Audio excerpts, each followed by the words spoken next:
मथुरा नगरी जो बहुत सुंदर है, वहाँ की कहानियाँ उससे भी रोचक होती हैं। मथुरा की कहानियों में कृष्ण भगवान और राधा रानी का सुमिरन नहीं तो कहानी पूरी नहीं।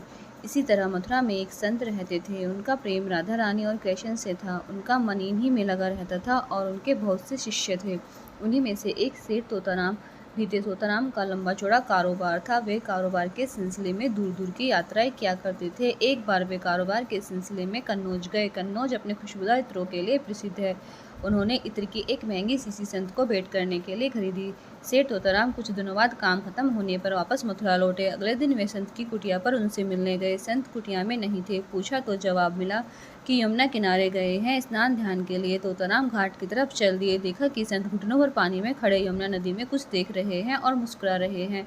तेज चाल से वे संत के नजदीक पहुंचे। प्रणाम करके बोले, आपके लिए कन्नौज से इत्र की शीशी लाया हूँ। संत ने कहा, लाओ दो। सेठ तोताराम ने इत्र की शीशी संत के हाथ में दे दी। संत ने तुरंत वह शीशी खोली और सारा इत्र यमुना में डाल दिया और मुस्कुराने लगे। तोताराम यह दृश्य देखकर उदास हो गए और सोचा, एक बार भी इत्र इस्तेमाल नहीं किया, सूंघा भी नहीं और पूरा इत्र यमुना में डाल दिया। वे कुछ न बोले और उदास मन घर वापस लौटे गए। कई दिनों बाद उनकी उदासी कुछ कम हुई तो वे संत की कुटिया में उनके दर्शन के लिए गए। संत कुटिया में अकेले आंखें मूंदे बैठे थे और भजन गुनगुना रहे थे। आहट हुई तो सेठ को द्वार पर देखा।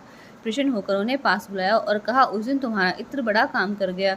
सेठ ने आश्चर्य से संत की तरफ देखा और पूछा, मैं कुछ समझा नहीं। संत ने कहा, उस दिन यमुना में राधा जी और श्री कृष्ण की होली हो रही थी। श्री राधा जी ने श्री कृष्ण के ऊपर रंग डालने के लिए जैसे ही बर्तन में पिचकारी डाली, उसी समय मैंने तुम्हारा लाया इत्र बर्तन में डाल दिया। सारा इत्र पिचकारी में रंग के साथ श्री कृष्ण के शरीर पर चला गया और भगवान श्री कृष्ण इत्र की महक से महकने लगे। तुम्हारे लाए इत्र ने श्री कृष्ण और राधा रानी की होली में नया रंग भर दिया। तुम्हारी वजह से मुझे श्री कृष्ण और श्री राधा रानी की कृपा प्राप्त हुई। सेठ तोताराम आंखें फाड़े संत को देखते रहे। उनकी कुछ समझ में नहीं आ रहा था। संत ने सेठ की आंखों में अविश्वास की झलक देखी तो कहा, शायद तुम्हें मेरी कही बात पर विश्वास नहीं हो रहा।